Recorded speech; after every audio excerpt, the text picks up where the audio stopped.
Wa we kromfo wa MPP msha se park on your masa. Enye nti ne yete party no. Yete party se de bebo amanfo. It's as simple as ABCD. Get that in your head. Obi ani wo party ni mo di sim hu na be support no. We will fight you. The masses are with us. The masses shall forever be with us.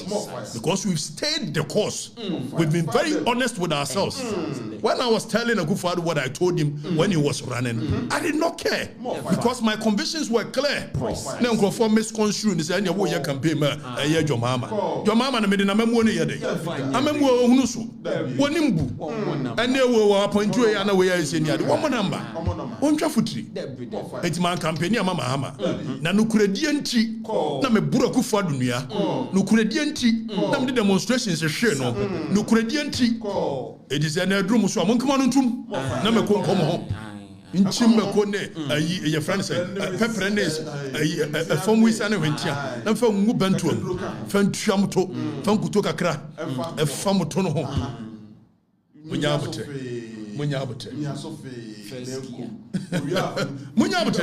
and he's been like this from the days of Happy FM. No Kurana Munkantia. Julius Zabra Frem said, my XYZ, was you are intelligent and you are brainy. Come and help me to build my station. The Busan the question. Station in the Eba Buamia building and I campaign for Mahama. Was his station? I'm saying, oh, yeah, Madame. Man campaign, Mama, da. No more yum so can be betia, Dr. Mamad Baumia. Na me can be betia, Dr. Mamad Baumia, no, you want yedi. Na me can be tia your mama, dear Winnie, and you are going to a year, you must say, no, I make it two distinct statements.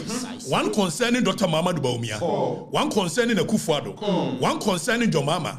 Also, your mama, a Akufo-Addo name Baumia, the Ujidi. Name of them can find your mama on the air, one kind of correct. Why going to hear you? Oh, Nipakro, Munyabutre. If you are near Sam George, some message in any day ban. And until feature in your money, I didn't message in Bessa. Why? You Malam John.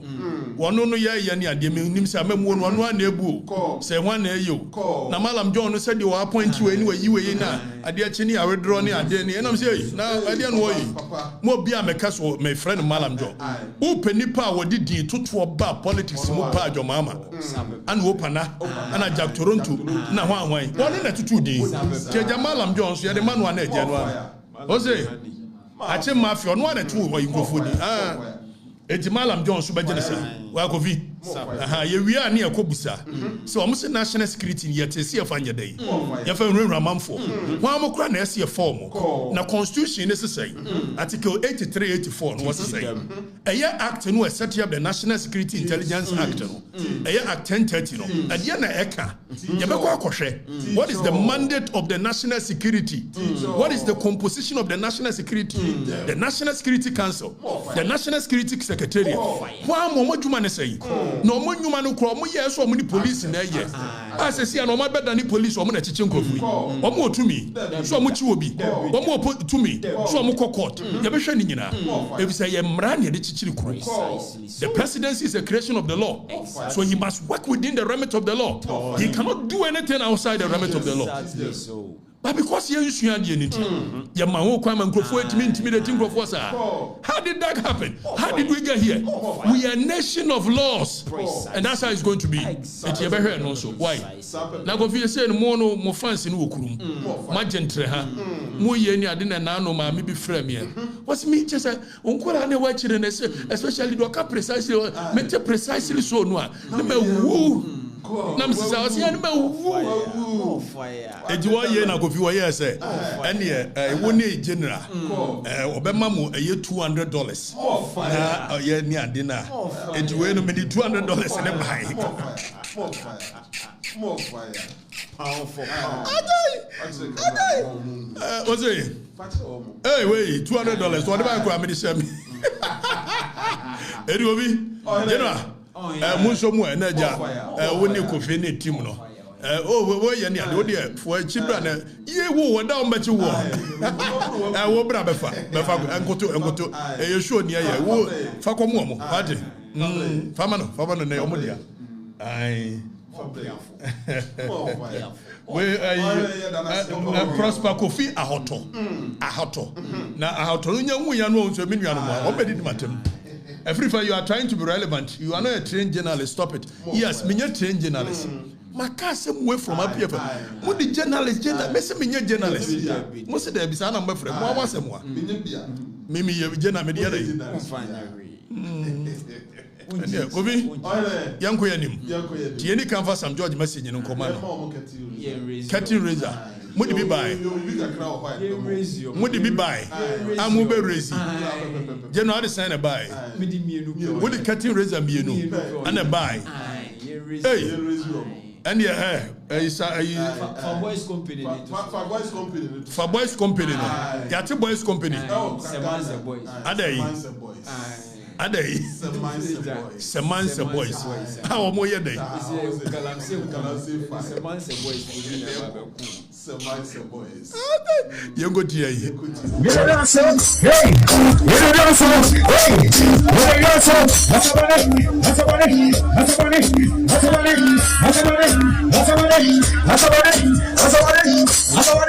Everybody, shut down.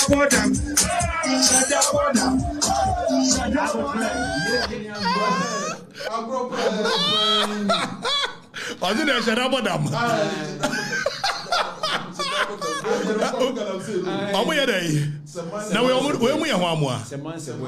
Semanse boys. I do more fight Galamsey. We more. I didn't ye. Down from Panye. Number 4. Down for ye. Not bad.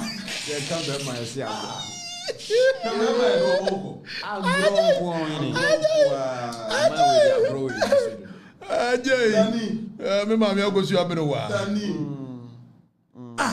Shadabodam. It's when we dey fight Galamsey. Now soldier for ye training o mo go bi. Near do mo ayi. Police for shada ko training. Esua tactical weapon handling. See omo ko fight no. I know kura anye yi.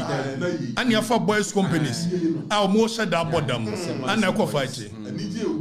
Man, na se boys omo ko a ye mo omo ayi.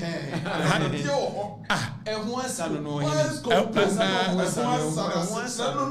Enuntia. Shadabodam. Eso omo ko jije. Scam. This government is a scam. It's a scam. We don't fight Galamsey. We fight Galamsey. Soldier fool. Soldier fool. Omunika is sure. We don't no way you fight Galamsey. I said that since you. I said boys company for. Boys we are a scam government. They catch your pain. And is he? Your mama, a scam government. And I see second category is there. Yeah, Bobia Bay, Bobia answer. Oh, coffee, Bobia answer. No, some phone ni more. Or no, the man be called door radio. I Satamas and perfume. What transfer now? Yeah, when him say me bury us.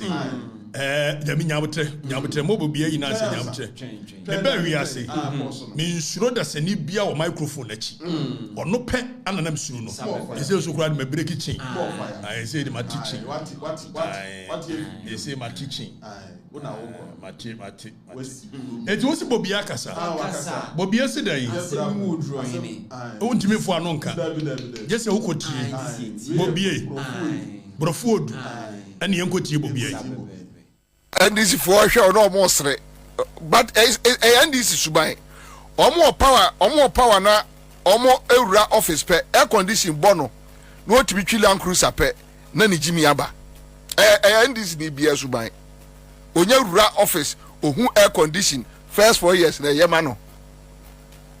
That is how a typical NDC person thinks. But okay that NDC for sure no more sre but NDC subai omo power na omo ewura office pe air condition bono no to be chilan cruiser pe na ni jimi aba NDC ni bia subai onya ewura office ohun air condition first 4 years na yema no. That is how a typical NDC person thinks. But okay that NDC for sure no more sre but NDC subai omo power na omo ewura office pe air condition bono no to be Land Cruiser pe na ni Jimmy aba Dani festival general na we mko free Miami commander Bobie ana ka asem send this for ye there omura air condition na bomb onya Land Cruiser etwa and this for ni nyina wanyi twen and when you do Bobian Saneka, Commander Boham, Commander Boham. Oh, that way, Eddie Dija. Now, what kind of DJ? Yes, about could be so go.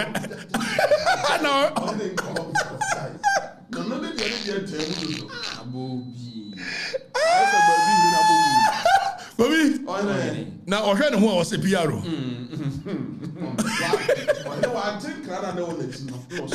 Oh, I so oh, yeah, Oko Penny Biwa, na Penny who's Wenjimi, na Otun Cromo. Now, Hovi, or share, you know, yet one year PRE.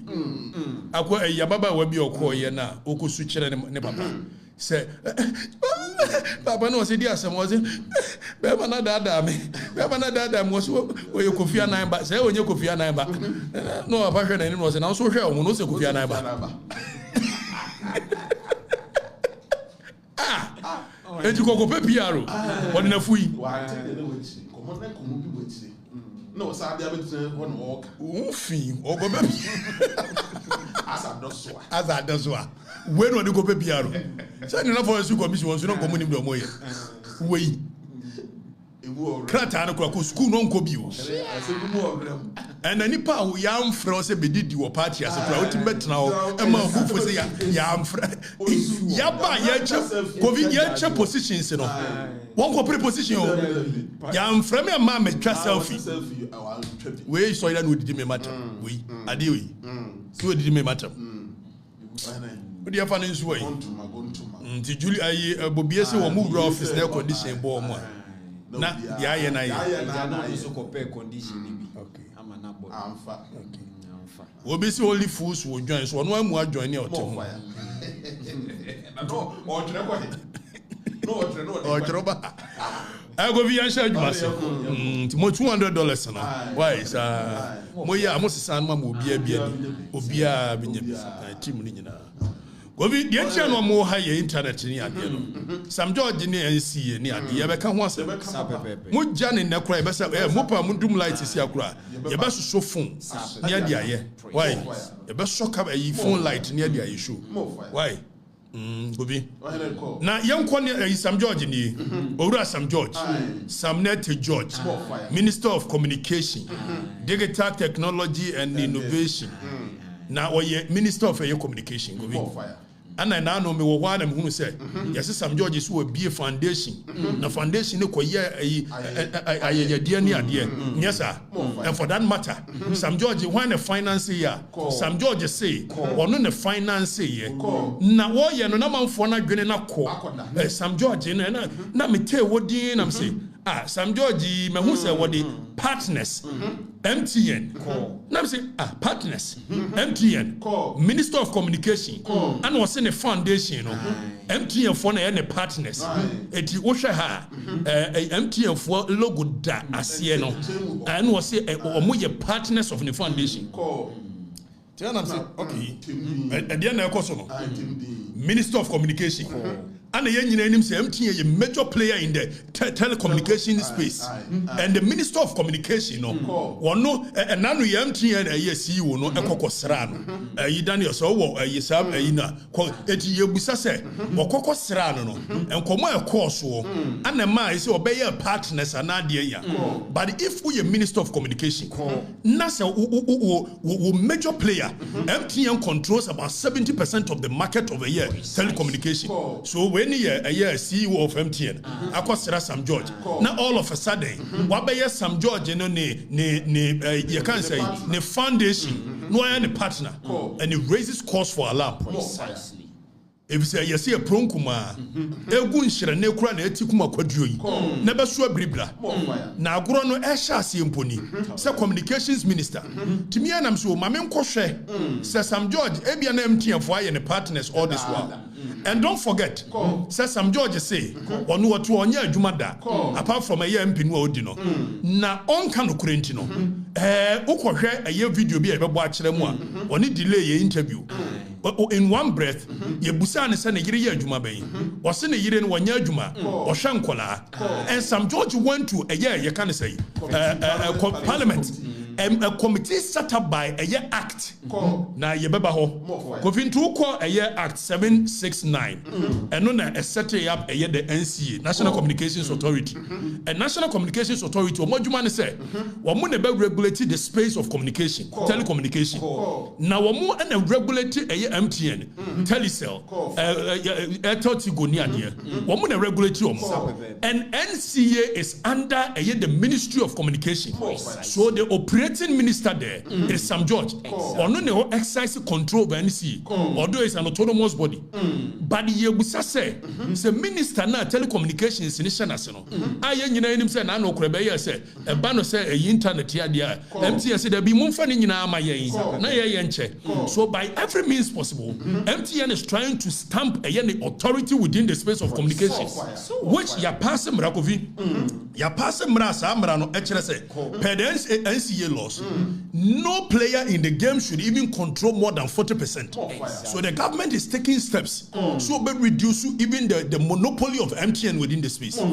Eti ebane says a minister bi a wono ye minister of communication na MTN CEO ekọ na one ne kokko ekoya say na ade achi no be ne partner. Now there is something called corruption or perception. That is how come we say corruption perception index, because some of the things about corruption it is the perception, the optics of it. So you busa question say Sam George dey na can no and all of a sudden MTN for na yebeko Sam George social media page Instagram na yakohwe Daniel so we no afameko na yenkohwe Sam so ayi ahanti kobi me na me se ma menkohwe Sam George ni Instagram the foundation ni Instagram so Jata Foundation Instagram ni ani enam ho an ye ko me hu we 2022 me hu MTN partner bia ho 2023 yanko me so mo nyina mo hwe wo MTN nye partner bia wo Sam George from 2022 MTN nye partner da 2023 MTN nye partner da 2024 MTN nye partner da afa yanko page no foundation ni page yako Obi, all of a sudden, na Sam George obey minister na MTN PM. But there is a code of conduct for a public office holders. All of a sudden, you say MTN is Sam George, a partner. Now carefully, or Shedan will cast partners and not sponsors. Because Sam George is smart. So he says partners. But partner no more yede. Or more check credit. And no more internet. No more the yede. Now or the bema free. MTN were a private company. So the major interest in the world. And so make it profit. So be make it profit there. Or be partner where they no be free more as a minister of communication. Now Shraj wo a code of conduct for public officers. Shraj. Young person public officers. Ebe ye nyoma basabasenti. Now so code of conduct no project in Ghana for ready. So this is the code of conduct for public officers of Ghana and the guidelines. So embrano even the constitution ekase public officers eni kwaso omuye bibi. Now yanko article 284 of the constitution here Article 284 of the 1992 Constitution say, a public officer shall not put himself in a position where his personal interest conflict or is likely to conflict with the performance of his functions of his office. The framers of the Constitution per Article 284. Oman can say where it only conflicts, but see, it is likely. So we are trying to nip every situation where even obedient two position be corrupt. So if a minister of communication NCA shana say na MTN NCA say na say ochina was the MTN ne partner. So the likelihood of conflicting the personal interest with the office he occupies, and Constitution eka. Omaya yetuma yemfamra nyehwe. Obi yemfamra nyehwe. Obiya dope. Sam George no call for equity. Sam George no na SCS ja wono na wo ye wo china yeso so ope president ni bia di ni ade. Ai wo pe bia di. And then Sam George say, obey Minister of Communication on the regulatory MTN, the MTN and the partners. So the Constitution 283 was say where now young Konian share a year code of conduct for a year public officers per shraj. So the same phrase, the person aboso ba eja payenti. There be next one where Constitution called a year a code of conduct and then a now Public Services Commission and so amma a year code of conduct. Are we a public officer? You don't put yourself in a position where your personal interest conflict, not only conflict, but it's likely. That is the phrase. And more country says Sam George say MTN the partner. Is it not likely to conflict with the Is it not against the law? Does it not breach the Constitution? And we sit here, a nation without laws. That's Sam George that's to office. Sam George, what that's to office when his action is in clear breach of the Constitution. And Sam George that's to because we don't care. Now, Kofi, I dare one say we need to Sam George. Why the finance where you know the foundation, and don't forget says now now committee of inquiry anymore. A public account committee, a ministerial vetting committee, whatever committee. Now so could per the laws of our nation, you've lied on oath, and it's a perjury. And perjury is for jail sentence. For lying on oath. Now, some judge call a year vetting committee, or call vetting committee, and or call baby. But before say Obeko vetting committee, young only delay your interview be. Some few years down the lane, young only delay interview na yentias more kind. Now all of a sudden, yenti. 3. What's that? How many years? We're 10 years this year. Oh yeah, then Juma. Juma potting or say or TTMA. Oh no, I was saying 3. What's that? How many years? We're 10 years this year. Oh yeah, then Juma. Juma potting or say or TTMA. Oh no, I was. Govi. See Sam George, a very dishonest character. Sam George say, a Juma ne yere ya ne se otite ne ma. Some few years down the lane, when the same Sam George has appeared before a committee, and I don't know why the MPP part of it is still sitting down because this is perjury. This is perjury. When you lie on oath in front of a committee, it is perjury, which you can go to jail for that. Now, Sam George a call committee. You could hear your can or committee. Take note. Or send a year in a Juma waya and say what it's in about. Some George can committee. Of any secondary source of income? Mr. Chairman, I'm married to a very industrious woman. So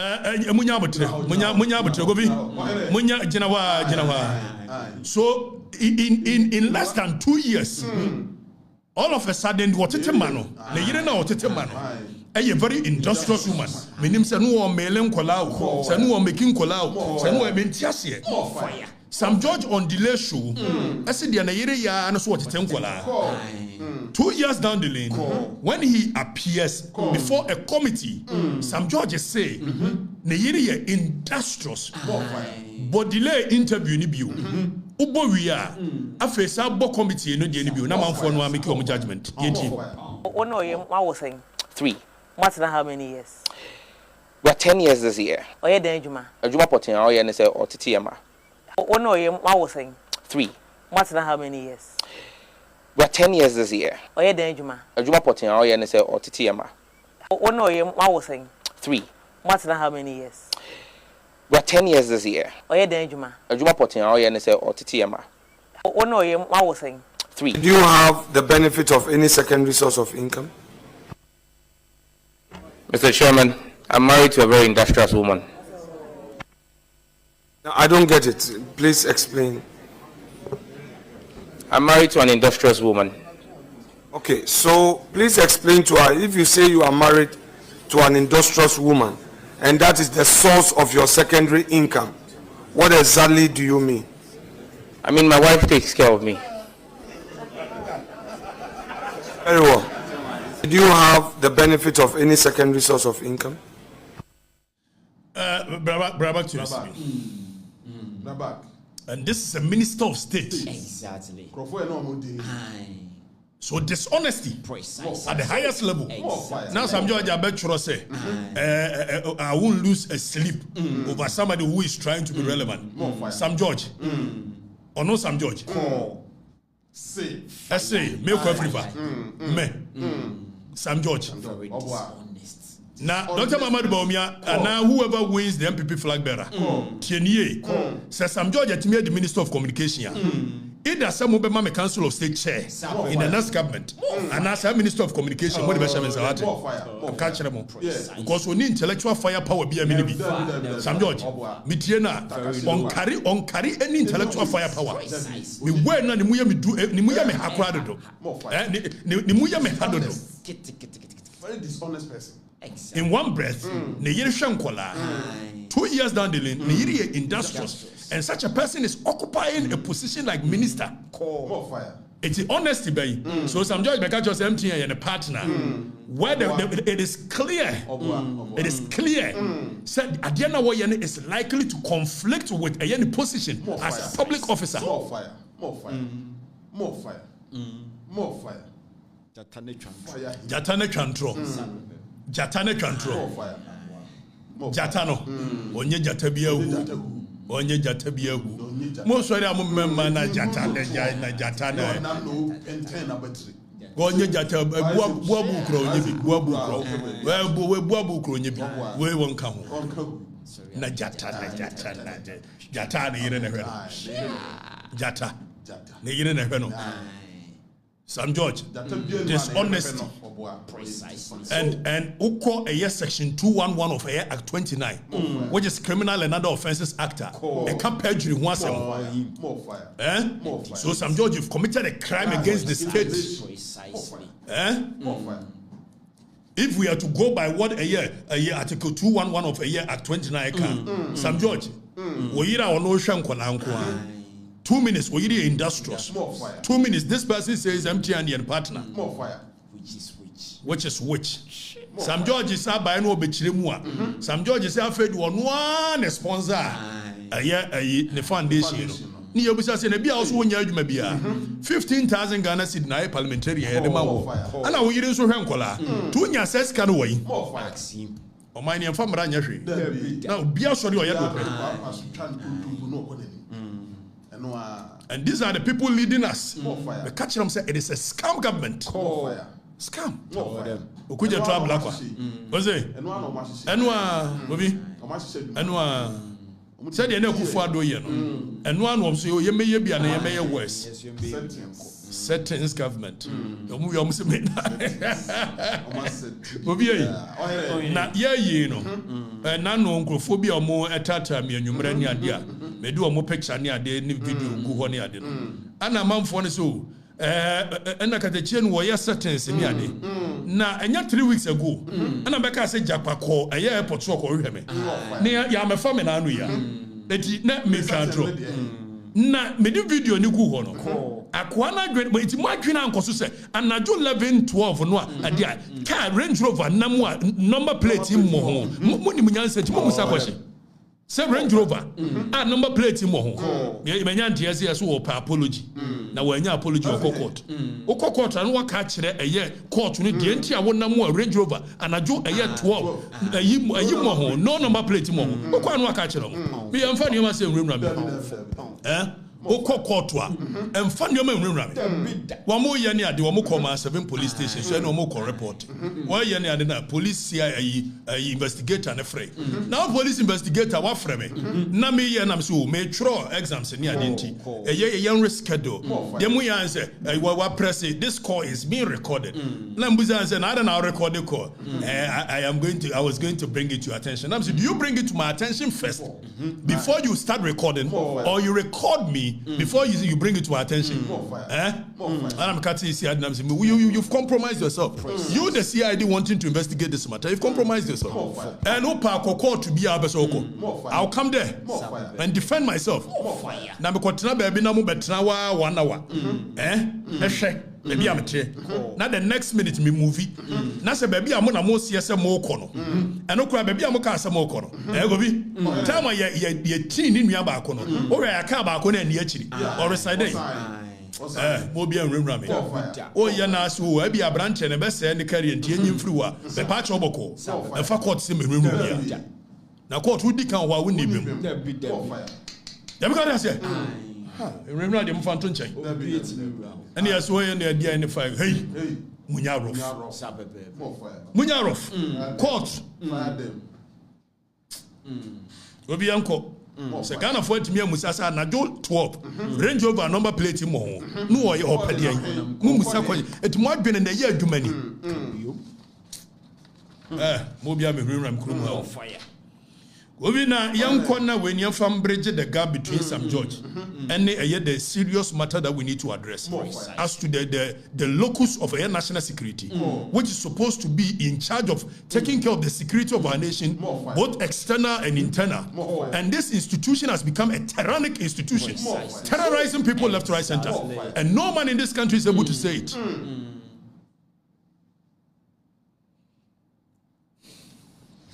Nobody is going to intimidate me. Never. And nobody can intimidate me. Never. Nobody. And we will never leave Babylon until the victory is won. I'm telling you. Tell them.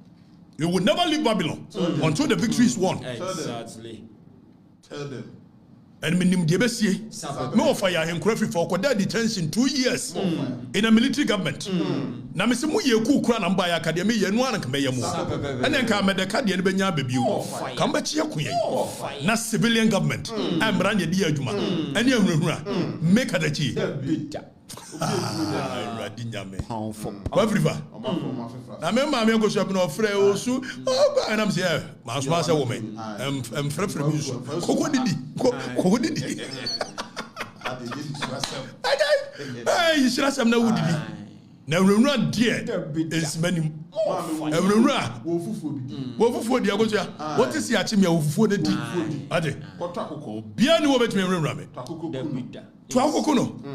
Na ye beba hon ma be kire di esi ye nyina. Ego bi ya ye ni ade malam John. Amemu oni so no na ebu o. Se ho an na ebu o. Uya yes ya appoint we. Ade achi na nipa no ho so asira bi me appoint no. Munyi ni film ni obe ha ya draw. Ade achi na yes Ibrahim so appoint bi afa kire.